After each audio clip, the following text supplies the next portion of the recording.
Bismillah, Assalamualaikum warahmatullahi wabarakatuh.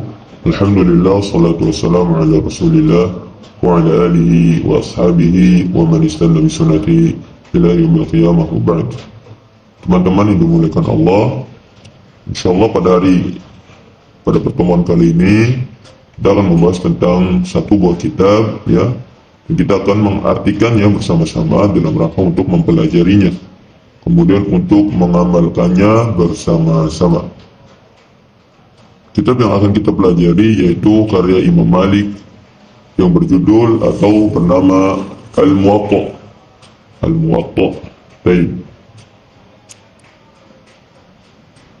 Hadis yang pertama di dalam kitab ya, yaitu berbunyi qala haddatsani al-Laitsi an Malik ibn Anas عن ابن شهاب أن عمر بن عبد العزيز أخر الصلاة يوما فدخل عليه عروة بن الزبير فأخبره أن المغيرة بن شعبة أخر الصلاة يوما وهو بالكوفة فدخل عليه أبو مسعود الأنصاري فقال ما هذا يا مغيرة أليس قد علمت أن جبريل نزل فصلى رسول الله صلى الله عليه وسلم ثم فصلى رسول الله صلى الله عليه وسلم ثم فصلى رسول الله صلى الله عليه وسلم ثم فصلى رسول الله صلى الله عليه وسلم ثم فصلى رسول الله صلى الله عليه وسلم ثم قال بهذا أمرت فقال عمر بن عبد العزيز اعلم ما تحدث به يا عروة أو إن جبريل هو الذي أقام لرسول الله صلى الله عليه وسلم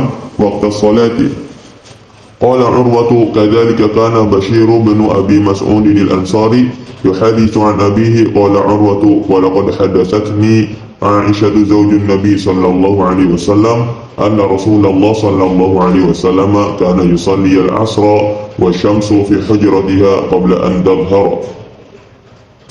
Perawi berkata telah menceritakan kepada Al-Laitsi dari Malik ibn Anas dari Ibnu Syihab, suatu hari Umar bin Abdul Aziz pernah mengakhirkan salat asar, maka Urwah bin Az-Zubair menemuinya dan memberitahukan kepadanya bahwa suatu hari Mughirah bin Syu'bah pernah mengakhirkan salat asar ketika berada di Kufah, sehingga Abu Mas'ud Al-Ansari menemuinya serta menegurnya, apa maksudmu ini wahai Mughirah?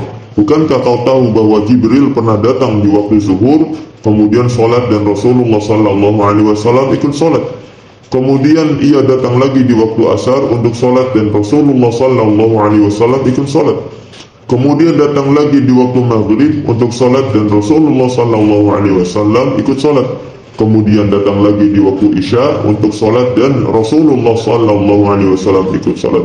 Kemudian ia datang yang terakhir kalinya di waktu subuh untuk salat dan Rasulullah sallallahu alaihi wasallam pun ikut salat.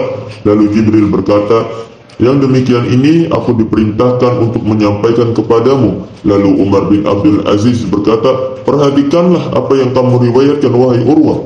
Apakah benar Jibril mengajarkan waktu salat untuk Rasulullah sallallahu alaihi wasallam? Urwah menjawab, Bashir ibn Mas'ud Al-Ansari menceritakan dari bapaknya seperti itu juga.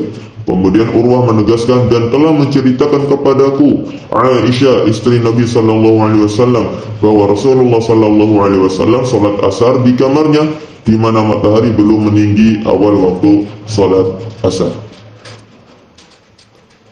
Hadis yang kedua di dalam kitab Al-Muwatta yaitu berbunyi وحدثني يحيى عن مالك عن زيد بن أسلم عن عطاء بن يسار أنه قال جاء رجل إلى رسول الله صلى الله عليه وسلم فسأله عن وقت صلاة الصبح قال فسكت عنه رسول الله صلى الله عليه وسلم حتى إذا كان من الغد صلى الصبح حين طلع الفجر ثم صلى الصبح من الغد بعد أن أسفر ثم قال أين السائل عن وقت الصلاة قال ها أنا ذا يا رسول الله فقال ما بين هذين وقت.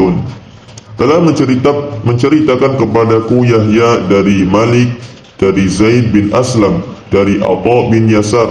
Dia berkata, seorang laki-laki datang kepada Rasulullah sallallahu alaihi wasallam lalu bertanya tentang waktu salat subuh. Atha bin Yasar berkata, lalu Rasulullah sallallahu alaihi wasallam diam hingga esok harinya beliau salat subuh ketika terbit fajar.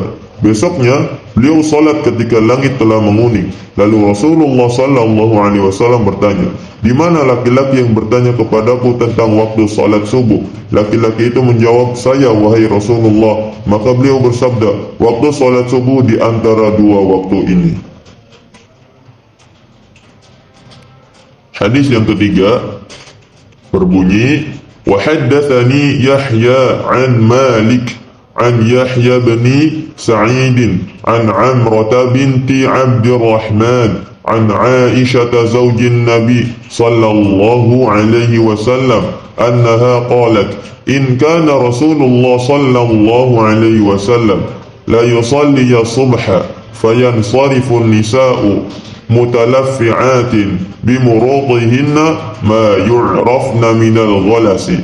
Telah menceritakan kepadaku Yahya dari Malik, dari Yahya bin Sa'id, dari Amrah binti Abdurrahman, dari Aisyah, istri Nabi sallallahu alaihi wasallam. Dia berkata, ketika Rasulullah sallallahu alaihi wasallam selesai salat subuh, kaum wanita keluar dengan keadaan tertutup dengan kain mereka dan mereka masih tidak teridentifikasi karena gelap.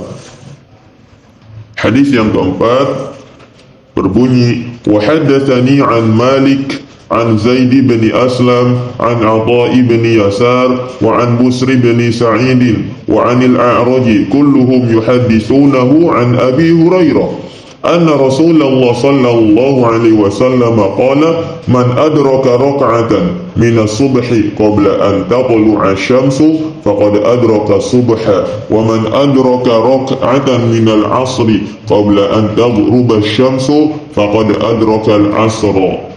Telah menceritakan kepadaku dari Malik, dari Zaid bin Aslam, dari Atha bin Yasar, Busr bin Sa'id dan Al-A'raj. Semuanya menceritakan dari Abu Hurairah. Rasulullah sallallahu alaihi wasallam bersabda, barang siapa mendapatkan satu rakaat salat subuh sebelum matahari terbit, dia telah mendapatkan salat subuh. Barang siapa mendapatkan satu rakaat salat asar sebelum matahari terbenam, maka dia telah mendapatkan salat asar. Hadis nomor 5.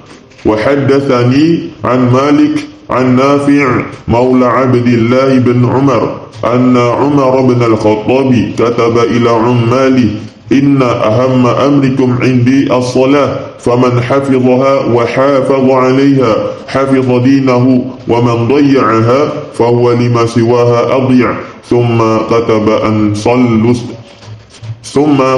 أن صلوا الظهر إذا كان الفيء ذراعا إلى أن يكون ظل أحدكم مثله والعصر والشمس مرتفعة بيضاء نقية قدر ما يسير الراكب فرسخين أو ثلاثة قبل غروب الشمس والمغرب إذا غربت الشمس والعشاء إذا غاب الشفق إلى ثلث الليل فمن نام فلا نامت عينه فمن نام فلا نامت عينه فمن نام فلا نامت عينه والصبح والنجوم بادية مشتبكة.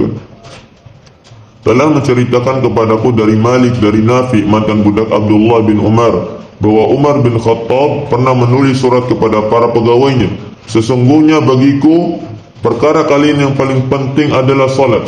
Barang siapa yang menjaganya dan memeliharanya, maka dia telah menjaga agamanya. Barang siapa menyia-nyiakannya, maka amalan yang lain akan lebih terabaikan. Lalu dia menulis, hendaklah kalian salat zuhur ketika bayangan kalian sehasta, hingga bayangan kalian seukuran persis dengan tubuh kalian. Hendaklah kalian salat asar ketika matahari masih tinggi dan putih jernih dengan ukuran perjalanan berkendara sekitar 2 atau 3 farsakh sebelum matahari terbenam. Laksanakanlah salat maghrib ketika terbenamnya matahari dan tunaikanlah salat isya ketika syafaq merah di langit setelah terbenamnya matahari. Telah hilang hingga sepertiga malam. Barang siapa yang tidur hingga terlewat waktu salat, semoga matanya tidak akan bisa tidur lagi. Barang siapa yang tidur semoga matanya tidak akan bisa tidur lagi. Barang siapa yang tidur semoga matanya tidak akan bisa tidur lagi. Dan laksanakanlah sholat subuh ketika bintang-bintang terlihat masih saling bercampur. Demikian yang bisa disampaikan ya. Kurang lebihnya kami meminta dan memohon ampunan kepada Allah. Semoga Allah yuqabbil atau menerima ya amalan-amalan kita semua. Assalamualaikum warahmatullahi wabarakatuh.